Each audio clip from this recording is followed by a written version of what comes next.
โอ้อีหลานอนนี่เนาะแม่นบ่ลูก แม่น จะมานอนแต่ดนแล้วบ่อยู่นี่นอนแต่ดนแล้วบ่นอนได้เป็นปีแล้วบ่ แม่น เสื้อผ้าหลานมีจักโตวเสื้อผ้าใส่มีจักโตวลูกบอกพ่อลุงหนูมีจักโตวเสื้อผ้าน่ะเสื้อมีจักโตวเสื้อนี่เสื้อเจ้ามีจักโตวเสื้อน่ะฮะมีจักโตวหลานจำได้บ่ว่ามีจักโตวมีหลายบ่หลานมีเสื้อผ้าหลายตัวอยู่บ่ บ่มีหลายโดยโซล่าร์เซลล์ก็มีอันเดียวนี่นะพี่น้องเอ้ยโซล่าร์เซลล์ก็น้อยๆอันน้อยๆนึงบ่รู้ว่าจักวัดบ่นี่น่ะน้อยแห้งตัวนี้น่ะเก็บเงินแล้วเราซื้อเลยยาหนักโอ้ยหาวนะน้ำหอยากเลยโอ้ยเงินโฮมไว้ลักซื้อ เก็บเงินโฮมไว้เพื่อสิได้นี่ก็จักเดือนนี่จักได้นี่จักเดือนนี่บ่แม่ซื้อโซล่าร์เซลล์นี่ไปซื้อมาให้ลูกชื่อให้ ลูกซื้อให้ ลูกชายไปเก็บเงินซื้อเอาโอ้ไปขายแต่ละมื้อเนี่ยไปขายอย่างแน่ลูกขออย่าตถามเนี่ยไปอีเมลโดยเฮาขายเนี่ยหัวช่างไข่นี่โดยผักปูดนี่โดยห้อยนี่หน่อไม้ไข่มดแดงไข่มดแดงรู้ว่าหมดแดงปีนี้เฮาได้ลูกหมูไปขายเฮาก็ไปโดยแต่ส่วนหลายสิเป็นหน่อไม้เนาะแม่เนาะเฮาเคยเห็นเจ้าอยู่ในเจ้าย่างขายอยู่ในตลาดเซโปนก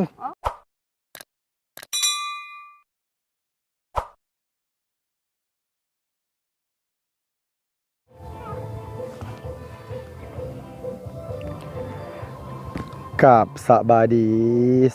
พ่อแม่พี่น้องเบิดสุขุสุคนเด้อพี่น้องเด้อระวังในและก็ต่างประเทศเนาะพี่เนาะที่เขามารับมาชมช่องของนุ่งเฮิมชาแนลคือเก่าคือเดิมพี่น้องเอ้ยมาพบมาพอกันมื้อนี้ก็ท่ามกลางบรรยากาศช่วงค่ำๆแรงๆพี่น้องเนาะ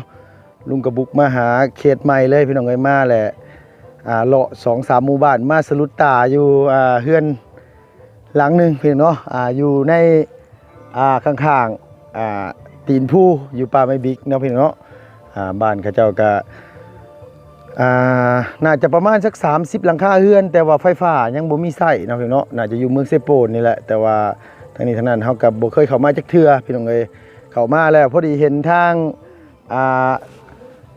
สิว่าเฮือนก็ว่าได้สิว่าตูบก็ว่าเนาะพี่น้องเนาะแล้วแต่คนสิเอิ้นเพราะว่าคันเฮือนนี่มันก็ต้องมีเสามีหยังแน่อันนี้เพิ่นปลูกติดดินเลยเด้อพี่น้องเอ้ยบ่รู้ว่าเพิ่นอาศัยอยู่รับนอนแบบใดเนาะแล้วก็ทั้งนี้ทั้งนั้นก็เห็นโซล่าร์เซลล์อันน้อยติดอยู่น้ำมันต้นนั้นว่าดอกแค่ปลาเสากับเสาธรรมชาติเลยพี่น้องเอ้ยตัดต้นไม้เป็นต้นมาตั้งใส่เลยเนาะเอาพี่น้องเอ้ยน่าสนใจเป็นอีกเคสหนึ่งที่แบบว่า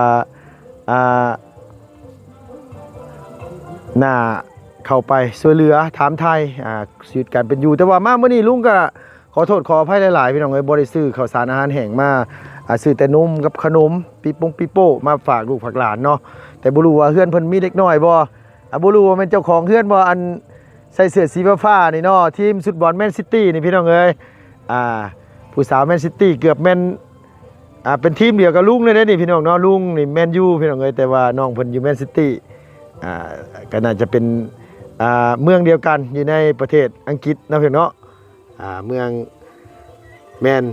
ซิตี้แมนยูพี่น้องเอ้ยเอ้าทั้งนี้ทั้งนั้นก็แต่ที่แน่ๆนี่ไม่เท่านี่คุณตายหลีเคยพบเคยพ่อเราอยู่หรอกพี่น้องเอ้ยอยู่เซโปนเราน่าจะเป็นคนไปขายเครื่องขายของไปขายหน่อไม้ขายผักขายหญ้านี่ไปเคยอยู่บ่ไม่ตู้เคยเนาะโอ้ยไปพี่น้องเอ้ยบ่รู้ว่าแม่นเฮือนไม่ตู้บ่สบายดีสาวน้อยเอาบันส่วนเอายกมือขึ้นเฮ็ดแบบนี้สบายดีหลานเรียนอยู่ป.ใดลูกเรียนอยู่ป.ใดเรียนอยู่ป.3โอ้อีหลาเรียนอยู่บ้านไหนลูกบ้านไหนอีหลาเรียนอยู่บ้านไหนเดี๋ยวลุงขอยันนี่ไหมหลานเรียนอยู่บ้านไหนก็บ้านยังอันนี้บ้านยังบ้านห้วยยึงโอ้บ้านห้วยยึงโอ้คนเก่งนี่ต้องมีรางวัลนะพี่น้องไอ้คนเก่งนี่ต้องมีรางวัลให้อันนี้ก็เป็นทางนุ่มเปรี้ยวพี่น้องเนาะแกะให้เลยเอาร้านกินบ่กินเนาะลูกเนาะกินโอ้ยปิโป้นี่ร้านกินบ่ปิโป้นี่ปิโป้เคยกินบ่เคยกินเนาะร้านซื้อหยังร้านซื้อนางน้อย เอาบ่ต้องเก่งบ่ต้องเก่งลุงใจดีลุงใจดีมานั่งพี่มานั่งนี่มานั่งนี่มานั่งมันตะกู้พี่มาตะกู้พี่ตะกู้นี่เออโอ้อันนี้นี่เฮือนหลานบ่แม่นบ่เฮือนหลานบ่นี่นะบ่ลูกหลานอยู่นี่บ่โอ้หลานอยู่นี่เพิ่นอยากย่านนี่เด้อพี่น้องเอ้ยพุ่นให้ทางบ่าวเพิ่นจับกล้องให้ลุงก็อาศัยเขาเจ้ามาผู้เดียวเลยมื้อนี้โกนโตนน่าเอาชิมเบิ่งแซ่บปะแซ่บนั่งน้อยนี่เรียนอยู่ป.ใดก็ลูกป.3เนาะหลานเรียนอยู่ป.3แล้วบ่จ้าเว้าดังๆก็ได้บ่ต้องย่านบ้าหรอกบ่ต้องย่านเบาๆใจดีเนาะเพิ่นบ่ค่อยเว้าดังบ่แม่โอ้อีแม่มานี่แน่แม่มานี่แน่มานี่มาพี่แม่มาพี่นำกันมามาแต่ไสเจ้าน่ะเอามารถตังเจ้าน่ะเอาตังมาโอ้ยตังก็ได้เนาะจะเป็นตังเหียนคักเนาะโอ้ยตังแม่พี่น้องเอ้ยตังก็อึดเลย โอ้ยแม่ก็หมายบ่คือบ่มีคนเฮ็ดตังให้อันนี้นะบ่มีไผเฮ็ดบ่มีผัวบ่มีเอ้ยผัวมาซะผัวตายแล้วบ่เอาลูกเอาโดยผัวตายแล้วแม่นบ่ฮู้ได้ผัวตายเลยค่ะบ่ฮู้เลยบ่ฮู้ว่าผัวตายว่าซั่นดิอีแม่อยู่กับไผเสมอนี่ปัจจุบันนี้อยู่กับไผอยู่กับลูกไปสายลูกน่ะลูกเฮือนลูกหุ่นลูกลูกผู้ชายลูกผู้ชายผู้หญิงแล้วบัดนี้เดี๋ยวขออนุญาตนำแม่น้องน้อยนี่ไปไสตอนนี้แม่น้องน้อยโดยบ่ฮู้เฮาเอ้าเฮาไปบ้านสิแกกแม่มื้อนี้ไปแถมมันมาไปสวัสดิ์จักอยู่ชายเฮาบ่ฮู้แม่หนีไปบ่แม่หลานหนีไปลูกสาวเจ้าหั่นไหนเพิ่นส่งเงินมาให้อยู่บ่เงินบ่โดยเฮาไปขายได้เงินที่เฮาชื่อยาแค่มากชื่อปูนชื่อผู้ชื่อสิเสียดชื่อมักเนเคี่ยวหมากเนาะแป้งนัวประเด็กแป้งนัวเนาะนั่นบ่เขาให้บ่ลุงนั่นบ่เขาให้บ่ลุงให้บ่โดยบัดทีนี้เฮาอยากถามว่าอันว่าแม่อีหลาน้อยนี่เพิ่นติดต่อมาหาอยู่บ่เพิ่นมาหาลูกเพิ่นอยู่บ่บ่ได้มาเลยแม่อยู่กับเพิ่น2คนนี่บ่ตอนนี้น่ะอาศัยอยู่นี่บ่แม่อาศัยอยู่นี่เฮาอยู่นี่โอ้อยู่เฮาไปเด้อวัดเฮาไปเด้อดูโอ้วัดเฮาไปวัดเฮาไปใส่ไปหาแนวมาขายจักมันไปใช่ครับบ่ฮู้นะยังงงๆในน้อยนึงพี่น้องเอ้ยแม่แล้วก็บอกแล้วบ่ค่อยเข้าใจปานใดเข้าใจบ่เป็นหยังเดี๋ยวอันลูกขออยากถามแน่ว่าแม่นี่รับนอนอยู่ไสเจ้าน่ะนอนอยู่ไสนอนอยู่นี่เลยบ่นอนนำนี้นำลาดกับอีหลาน้อยนี่เนาะลูกเนาะปีนี้เด้อมันนอนนำเฮาเลยปีก็วิทย์ปีก็แต่แม่มันอยู่ไม่ได้นอนนำเฮานอนนำแม่มันอยู่นอนนำเพิ่นลูกเพิ่นเดือนอยู่นำเพิ่นลุงเพิ่นป้าเพิ่นแล้วพ่อหลานนี่ไปใช้พ่อเพิ่นนี่พ่อพูดน้อยๆน้อยพ่อมันสิอยู่บ้านอยู่ไสบ้านดานอยู่บ้านดานพ่อเราเป็นคนเล่ารุมอยู่ติดแม่น้ำโขงพุ่นบ่แม่น้ำคลองพุ่นบ่โอ้อยู่สวรรค์เขตพู่โอ้อันนี้ลูกคนลาวบ่โอ้จังพ่อจังงามเนาะลูกคนลาวเด้อจังงามมื้อนี้น่ะฮู้อยู่ว่าเจ้าของงามนี่ฮู้บ่ได้นี่ลึเดี๋ยวผู้ลุงถามแน่อีหล่ามีเสื้อนักเรียนจักโตมีชุดนักเรียนจักชุดลูกชุดนักเรียนหลานไปเรียนมีจักชุดมี1โตสิ้นได้ซะสิ้นก็1คือกันสิ้น1เสื้อ1โอ้โดยเกิบไปโรงเรียนได้ลูกเอาเกิบมาได้ไปใส่ไปหั่นน่ะเกิบอันนี้บ่เดี๋ยวพอลุงเบิ่งดูห่าพี่น้องเอ้ยผ่าตัดเป็นที่เรียบร้อยเกิบนี่ผ่าตัดฮะกันยังเนาะอยู่บ้านท่านมาดาท่านเนาะพร้อมเนาะบ่เฮ็ดขมั่งคือกันแล้วเฮาก็ได้เฮาบ่ฮู้จักพ่อแล้วเด้อันนี้ก็ได้เฮาบ่ฮู้อีหล่าเคยเห็นหน้าพ่อลูกอยู่บ่เฮาจะหาพ่อเห็นอยากหาพ่อเอาพี่น้องเอ้ยเนาะพี่น้องผู้ใดอยู่บ้านด่านนะเพิ่นเนาะอยู่บ้านด่านอยู่แถวท่าโพนี่เฮาก็ไปแล้วเด้ปีนึงเลยไปดำนาเด้อยู่บ้านด่านเนี่ยบ่โดยมันก็อยู่ลูกสาวอยากหาพ่อพี่น้องเอ้ยลูกสาวพ่อทิ่มพ่อปะเนาะนี่เนาะโอ้ ดพอมันได้ป้าพอมัน พ่อบ่ได้ปะ เนาะบ่ฮู้เด้กับแม่มันก็บ่คิดฮอดเด้อมันบ่รู้จักหน่อยนั่น เออ ก็อยู่น้ำพอนี่ก็ให้รถอยู่น้ำพอให้ โดย พอคิด พ่อเคยมาเยี่ยมอยู่บ่พ่อเพิ่นเคยมาเยี่ยมบ่ บ่เห็น พ่อบ่เคยมา บ่เคย เออโดยอ่าอันนี้นี่มันขาดบ่ลูกหยิบเอาเนาะอยากได้คู่ใหม่อีบ่อยากได้บ่ ได้ อยากได้ อยากได้เดี๋ยวพ่อลุงสิซื้อมาฝากเด้อเอาคู่ใหม่เอาสีหยังอยากได้สีหยัง อันรอก็ เอาสีหยังลูก โอ้ยจะมีดึก สิประมาณเบอร์หยังนะพี่น้องเนี่ยเบอร์33เบอร์33เนาะอันนี้นี่ลูกหลานคนลาวได้อพี่น้องเอ้ยนี่น่ะบ่แม่นคนชนชาติเด้อพ่อเป็นคนบันดาลแม่เป็นคนชนเผ่า โอ้พอมันก็นี่ พ่อมันหยังพ่อมันอันนี้นี่หยังอันหยังอันนี้น่ะ นี่ ฮะ มันจักน่ะได้ขี่รถนั่นนี่ อ๋อล่มบ่ เออ เออ เชียร์นี่ เชียร์แขน เชียร์แขน อืมหลานอายุจักปีแล้วลูกอายุจักปีจะจำได้บ่อายุยายจักปีบ่น้อยจำบ่ได้บ่จักปีลูกประมาณ7-8 ปีเนาะ7 ปี 8 ปีพี่น้องเอ้ยเออใช้พาพ่อลุงเขาไปเบิ่งในกวบงนอนน่ะอยู่ไสนอนไสล่ะ บ่ได้บ่ดี ไปพาไปเบิ่งหน่อยเด้อฮะลุกดูไปพาพ่อลุงไปเบิ่งไปแล้วไปเบิ่งดูไป ก็ได้ เบิ่งพี่น้องเอ้ยขออนุญาตอันว่าไปเบิ่งน้ำหลานก่อนเนาะใส่แม่เจ้านอนอยู่ใส่ไปเบิ่งไปน้ำเขาเบิ่งน้ำกันเลยนะ นอน ไปเปิดหม่องอยู่หม่องเศร้าเพิ่นพี่น้องเอ้ยหม่องอายุอาศัยอันยายกับอันว่าเม็ดอันหลานน้อยโอ้ยใส่ลูกใส่เบิ่งหาพาพ่อลูกเขาเบิ่งดูหะโอ้มันคือมืดแถบาดที่นี่เหรอมันสิบ่งุ่มบ่อยู่บ่ใช้หลานนอนใช้นี่น่ะหลานนอนนี่บ่หลานนอนอยู่นี่มันคือหกแต่เฮ้ยบ่ยันงูบ่เคยมีบ่งูเข้ามามีบ่มีโอ้ยเนาะแม่จะมาเยี่ยมอยู่บ่ลูกล่ะแม่มาหาอยู่บ่ บ่ บ่มาเลย โอ้ยแม่ก็เนาะไปพ่อผู้บ่าวเล่าลืมชดลูกชดเต้าแม่ก็ได้มาเยี่ยมลูกเด้ออันว่าแม่เพิ่นอยู่ทางสวรรณเขตอันนี้นี่นอนกับหลาน2คนเนาะแม่เนาะโดยอันบ่กอกเนื้อ อันนี้เจ้าเช็ดหยังซะเจ้าเช็ดหยังอันนี้น่ะกระตูบนี่เช็ดหยังแม่เช็ดหยัง เฮ็ดเฮือดเฮ็ดบ้านเฮ็ดกินนอน อ๋อ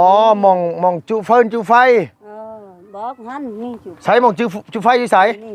หูยก็นึกว่าคอกไก่พี่น้องเอ้ยโอ้ยสิเป็นน้อยคักน้อยแน่เนาะ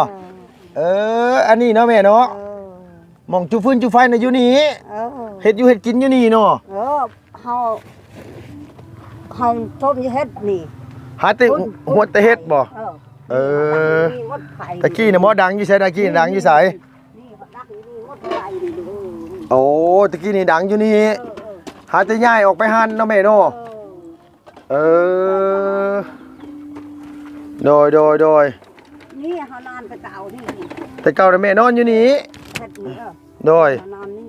ตะกี้นี่แม่นอนอยู่นี่เนาะบัดทีนี้แหละหลานมานอนนำแหละขึ้นไปนอนอยู่เทิงพุ่นลูกขออนุญาตเด้อแม่เด้อขออนุญาตเด้ออันนี้ข้าวนี่ไว้ปลูกบ่ไว้ปลูก เอาไว้ปลูกข้าวเปลือกพี่น้องเอ้ยเอาไว้เฮ็ดแนวเนาะแม่เนาะไปซื้อเอาว่าดูว่าได้นี่น่ะหมูให้ หมูแบ่งให้ไว้ปลูกพ่อให้หลานกินโดยผ้าห่มผ้าแพรก็มีสำนีบ่น้อยเฮือนเจ้าลูกล่ะมีสำนีบ่ลูกมีสำนีเพิ่นเว้าหลังเพิ่นบ่ค่อยเว้าดังบ่แม่เพิ่นบ่ค่อยเว้าบ่บ่ค่อยเว้าเนาะเดี๋ยวพอลุงถามอีหล่าเนี่ยเสื้อผ้าลูกมีจักโตเสื้อผ้าใส่บ่ลูกโอ้อีหล่านอนนี่เนาะแม่นบ่ลูกแม่นจะมานอนแต่ดนแล้วบ่อยู่นี่นอนแต่ดนแล้วบ่นอนได้เป็นปีแล้วบ่เสื้อผ้าหลานมีจักโตเสื้อผ้าใส่มีจักโตลูกบอกพ่อลุงดูมีจักโตเสื้อผ้าน่ะเสื้อมีจักโตเสื้อนี่เสื้อเจ้ามีจักโตเสื้อน่ะฮะ มีจักโตหลานจำได้บ่ว่ามีจักโตมีหลายบ่หลานมีเสื้อผ้าหลายโตอยู่บ่บ่มีหลายเออโดย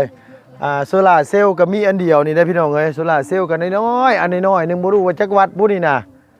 น้อยแห้งตัวนี้น่ะเก็บเงินแล้วเราซื้อได้ยาหนักโอ้ยเฮานะน้ำเฮาอยากเลยโอ้ยเงินโฮมไว้ลักซื้อเก็บเงินโฮมไว้เพื่อสิได้นี่ก็จักเดือนนี่จักได้นี่จักเดือนนี่บ่แม่ซื้อโซล่าร์เซลล์เนี่ยไปซื้อมาให้ลูกซื้อให้ลูกซื้อให้ลูกชายไปเก็บเงินซื้อเอาโอ้ไปขายแต่ละมื้อเนี่ยไปขายหยังแน่ลูกขออย่าตถามเนี่ยไปอีแม่โดยเฮาขายเนี่ยหัวช่างไข่นี่โดยผักปูดนี่โดยห้อยนี่หน่อไม้ไข่มดแดงไข่มดแดงรู้ว่ามดแดงปีนี้เฮาได้ลูกหมูไปขายเฮาก็ไปโดยแต่ส่วนหลายสิเป็นหน่อไม้เนาะแม่เนาะเฮาเคยเห็นเจ้าอยู่ในเจ้าย่างขายอยู่ในตลาดเซฟโปนแม่นบ่ขายชื่อชอยได้ลูกชื่อชอยได้นั่นโดยชื่อชอยได้ลูกให้ชื่อก็ได้โดยเอาให้ซื้อก็ได้เนาะ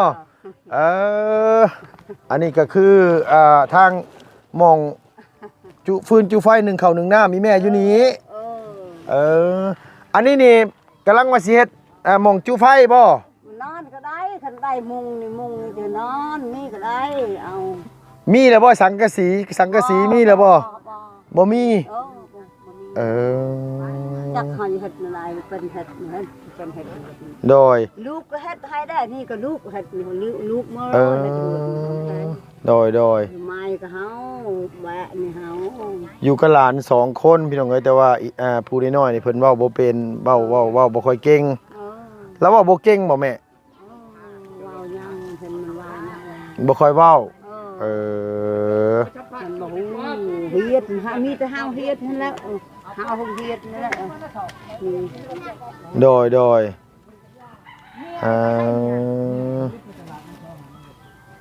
ดยอันนี้ก็คือทางแม่เรากับหลานน้อยพี่น้องเอ้ยอันนี้ก็แม่หนีปะแม่ไปหนีไปเฮ็ดเวียกอยู่สวรรค์เขตแม่นบ่แม่หาบ่จักวันใดมันบ่เฮ็ดหาบ่ฮู้โตไปมันก็มันลูกเฮาไปอันไปเฮ็ดเวียกจักมาเฮ็ดหยังเฮาพูดอยู่บ้านสแกงอยู่หุ่นลูกเจ้าน่ะไปเฮือนลูกอยู่บ้านสแกงแม่อีหลาน้อยนี่เพิ่นหนีไปไปป้าเฮาเพิ่นบ่บอกว่าเพิ่นบ่บอกเลยป้าลูกไว้นำแม่แล้วไปเลยเงินเพิ่นส่งมาให้อยู่ว่าเงินไปส่งเฮาไปขายแล้วเขาให้นั้นเขาให้บ่เข้าใจเด้พี่น้องเอ้ยอภัยเด้แปลลาวเป็นแน่บัดที่นี่น่ะ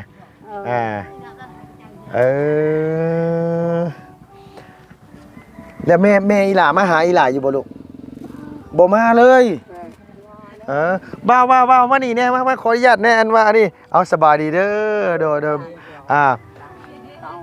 อันขออนุญาตถามว่าแม่เพิ่นนี่แม่เพิ่นไปอยู่ไสปัจจุบันนี่นะปัจจุบันนี่บ่โดยตอนไปวิทย์เราไปเรียนอยู่สวรรค์เดี๋ยวนี้เราไปเรียนอยู่เวียงจันทน์ตอนแรกๆน่ะไปอยู่สวรรค์ก่อนหลังออกจากสวรรค์แล้วไปอยู่เวียงตอนนี้เราก็เคยติดต่ออยู่แต่ว่าแบบเราติดต่อหาป้าหาเมียเจ้าแม่เราโทรหาตลอดเวลาเงินขาดเคินเราก็ส่งมาให้เวลาเงินขาดเคินเพิ่นก็ส่งมาอยู่เมืองเซโปนชื่อเจ้าก็ออกไปเอาอยู่เมืองเซโปนเนาะหมายความว่าอีแม่แล้วบ่เข้าใจโดยลูกสาวน้อยใจได้แม่เอ้ยเจ้าน่ะว่าลูกสาวป้าเจ้าของถิ่มมันบ่แม่นได้บ่ได้ป้าเพราะเวลาเราเมื่อเราก็มานอนอยู่นี่ตอนว่าเฮือนยังอยู่นี่นะอันเฮือนตัวนี้บ่เฮือนลาวอันนี้ก็เฮือนลาวแล้วตัวนี้เรามักเฮือนใหม่เด้เรามักใหญ่ผู้อันว่าผู้ไปทำงานน่ะบ่โดยบ่แม่นเฮือนผู้นี้เฮือนอีแม่นี่บ่อันผู้ไปทำงานลูกสาวนั่นน่ะบ่ได้มีเฮือนอยู่บ่ที่ว่าอยู่นำแม่นี่แหละที่น้องเพิ่นไปที่แม่อันทั้งแม่น้องนี่ไปนี่คือย้อนความทุกข์ยากลำบากเลยก็เลยปะลูกไว้นำแม่ตัวเองก็ไปหาทำการทำงานโดยทำงานแล้วอยากได้เฮือนอยากมีคือหมู่นี่แหละเนาะอยากได้กินคือหมู่นั่นแหละว่าง่ายๆก็คืออันขอจะถามอันหลานนี่นะเพิ่นเป็นคนพ่อเพิ่นเป็นคนอยู่บ้านลานบ่แม่อยู่บ้านด่างบ้านด่างแหละเป็นคนอยู่บ้านดานอันนี้เป็นลูกคนลาวแม่เป็นคนชนชาติแม่ อ้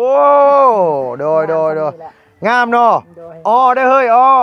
ลูกคน ก็ออกครั้งแรกเราเว้าบ่เป็นแบบ เออ เรายังเคินๆอยู่ ยังอยากอายอยู่ ก็2-3เทื่อแล้วก็เว้า เอ เป็น บัดถามมาเสื้อผ้าถามร้านอยู่ว่าเพิ่นมีจักสุดเสื้อผ้านี่ จังหวะนี่ บ่ลอย ก็มีอยู่สุดเดียว2สุดนี่แหละ เสื้อ แม่เคยซื้ออยู่ซื้อแล้วก็เอ็ดเราแบบคนเล็กน้อยนะ โดย หมด โดย แล้วก็ขาด อันนี้คืออาศัยอยู่กับยาย2คนแม่นบ่ตอนนี้ แม่ โดย มาแล้วก็อยู่คนแน่อยู่นี่แน่ โดยว่าไงอ่ะไปมาๆเนาะ แม่น อ๋อ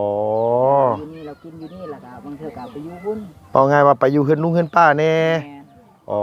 จำ คัน คนนี้เราอยู่ ว่าไงกับมานอนอยู่มันยายนี้ แม่น อันนี้นี่แม่เฒ่าแท้ๆเลยเนาะ แม่น แม่เฒ่าแท้ๆเลย แท้เลย อันว่าแม่อีหลาเนี่ยเป็นลูกสาวร้อยบ่หรือว่านี่ใด แม่นลูกสาวลอย ลูกสาวร้อยลูกสาวหลาพี่น้องไงก็เลยอยู่กับแม่แหละประเทศนี้ผัวปะเนาะ แม่น ผัวปะอันพ่อน้องนี่น่ะ ป้าแต่ยังเด็ก ยังน้อยๆเลย แม่น แล้วเพิ่นมาเยี่ยมอยู่ว่าขออนุญาตถาม บ่เราเยี่ยมอยู่แต่ว่ามันใกล้เด้บ่มี อ๋อ เงินบ่มีคำเนี่ยนั่นนะ บอกง่ายว่าการเดินทาง แม่น พ่อกับบ่มีปานใด แม่น พ่อกับบ่มี คันเราใหญ่ขึ้นมาแล้วไปเฮ็ดเวียกเฮ็ดงานเราก็ไปได้ ไปน้ำพ่อน้ำยาอยู่น้ำปูน้ำยาเนาะ พ่อแม่ก็บ่ได้ครียดหยัง โดยอันนี้อาศัยอยู่ร่วมกัน2คนกับยายเนาะ โดย เพิ่นเว้าเล่าวก็บ่ค่อยเป็นปานใดพี่น้องเอ้ย เรายังน้อยแต่เก่าเราเว้าเป็นแต่เก่า แต่ก็เว้าเป็น แม่น อันนี้อยากอายบ่ แม่น โอ้อยากอาย เว้อาย อายมันสิได้เสืองามบ่เฮ้ยอยากอายนะเว้านํกันนี่ อย่าเพิ่นคนละย่อแม่ก็ โดย อายไปว่ากู โอ้ แม่คนละย่อเอา อ่า ตามนึง เดี๋ยวสิพาไปซื้อเสือตลาดเซโปนไปบ่ เพิ่นก่อน ไปบ่ไปบ่ไปก็เว้าเก่งๆชุดนักเรียนมีชุดเดียวบ่แม่นบ่แม่นบ่ ปูมานำเด้อไป หลาย อันนี้ก็คือแบบแต่ละมื้อร้านกินข้าวกับหยังลูกกินข้าวกับหยัง จากเตี้ยว กับผัก ยาว กับผักกับหญ้าแม่ตอนนี้อยู่เวียงเนาะตอนนี้เนาะแม่เพิ่นอยู่สวัสดิ์นี่ ตะกี้เนี่ยไป อยู่เวียกบ้านอนามัยบ้านเขา อ๋ออยู่สวรรค์นี่บ่ อยู่สวัสดิ์นี่แหละ โอ้เพิ่นมาอยู่ว่าสงกรานต์สิฮอดนี่ปีใหม่นี่มาอยู่บ่มาเยี่ยมลูกอยู่บ่ ที่30นี่วันที่1นี่แหละมา โอ้โดยวันที่1ประมาณ30เนาะพอดีเลยครับว่านั้นเนาะสิแวะเวียนมาเยี่ยมเบิ่งอีกเทื่อนึงอันนี้เพิ่นอยู่มาจักปีแล้วขออนุญาตเนี่ยถามหน่อย แต่เราห่างมากับพัวเราได้6 ปีเลยปีที่7เลย อันแม่ผู้น้อยๆนี่บ่ปีที่7เลย มาแต่เก่ากับมากับ แม่ผู้นี้ก็ตายแล้วเสียแล้วพ่อก็เสียแล้วยังแต่พ่อหน้ากับน้องชายหน้าแล้วก็มันบ่อยากอยู่ อันอีแม่นี่บ่ เออ คนเสีย คืออันว่าทั้งถ้าพ่อนี่ก็เสียแล้วเนาะ เสียแล้ว ผัวเราน่ะ อืม เสียแล้ว แม่ก็เสียแล้ว ยังถือเดียวแล้วน้องเล่าก็เสียผู้หญิงก็กันน้องก็เสีย อืม ยังถือเดียว ว่า แล้ว ไงก็ว่าไงก็ลูกเต้าเขาเจ้าก็อยู่ออกเคลื่อนออกซ่านไผมันแล้ว เออ โอ้ก็เลยแบบว่าอยู่กับหลานพี่น้องเอ้ยอันนี้ก็ เฮ็ดเองคือว่าเฮ็ดเอง อันนี้ก็เฮ็ดเองมาตูมนี่ เฮ็ดเองหมด เก่งแน่เนาะแม่เจ้าเนาะเก่ง เขาเฮ็ดให้นั่นก็ยังบ่อยาก ยังบ่อยากว่ะเฮ็ดให้ก็บ่มักบ่ถูกใจอีกเฮ็ดเองอย่าบอกนะว่านี่คือติดตั้งเองนั่นน่ะ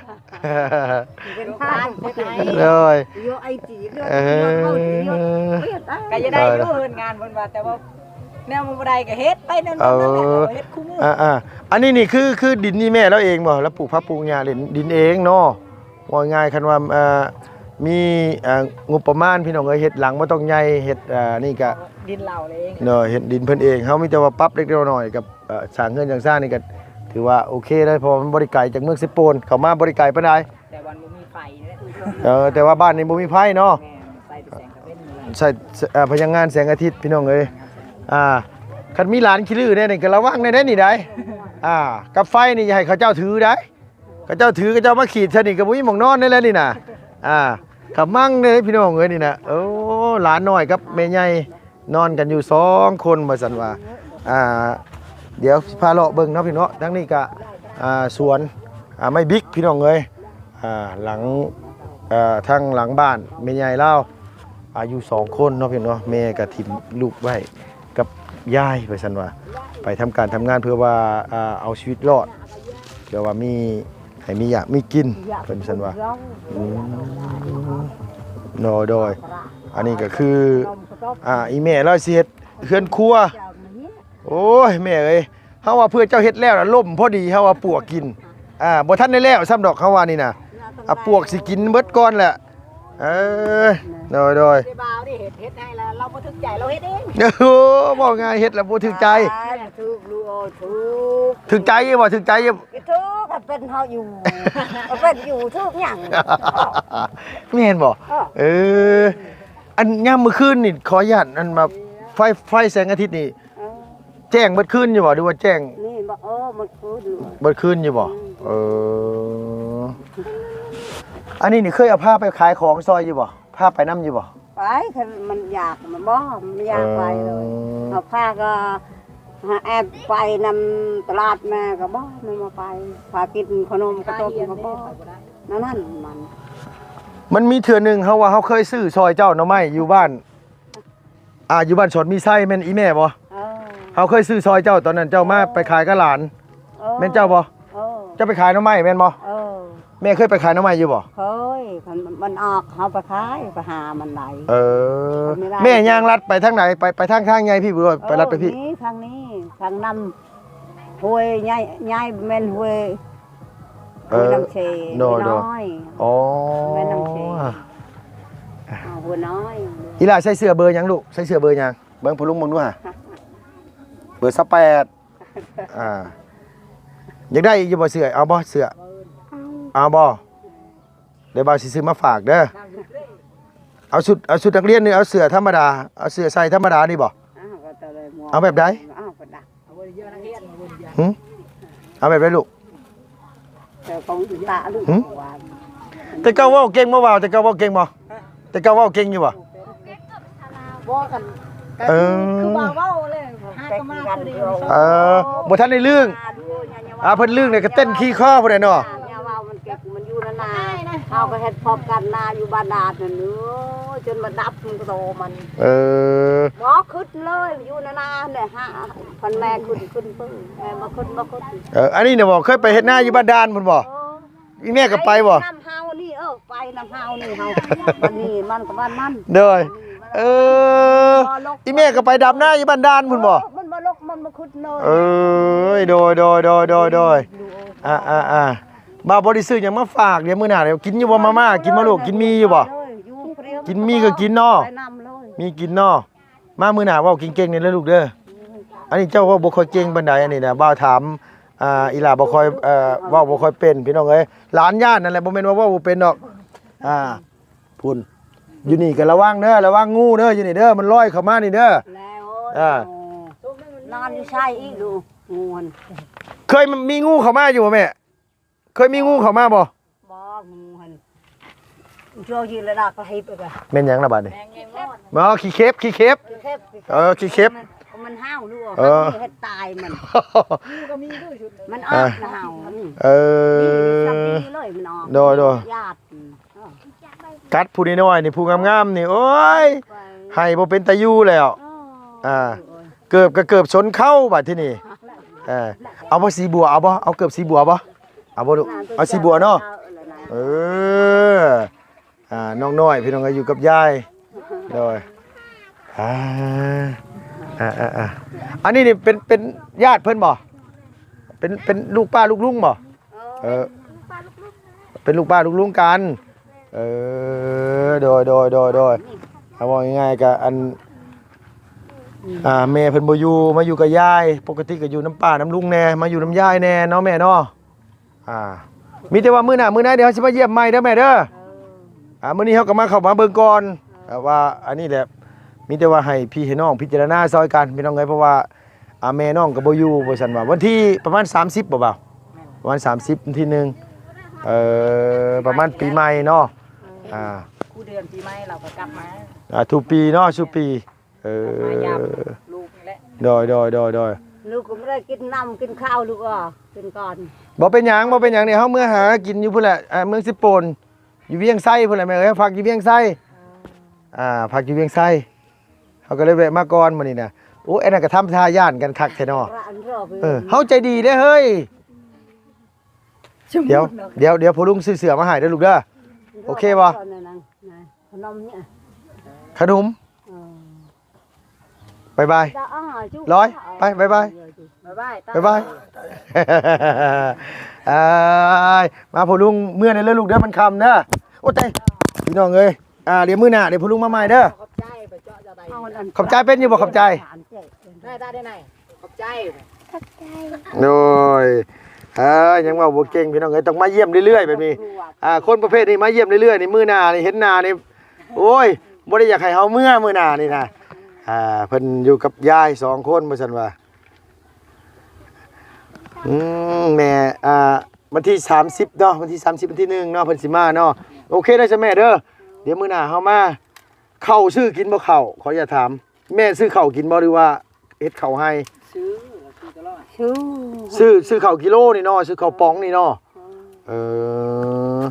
เป็นกระสอบบ่ได้มีบ่แม่เป็นกระสอบมีอยู่บ่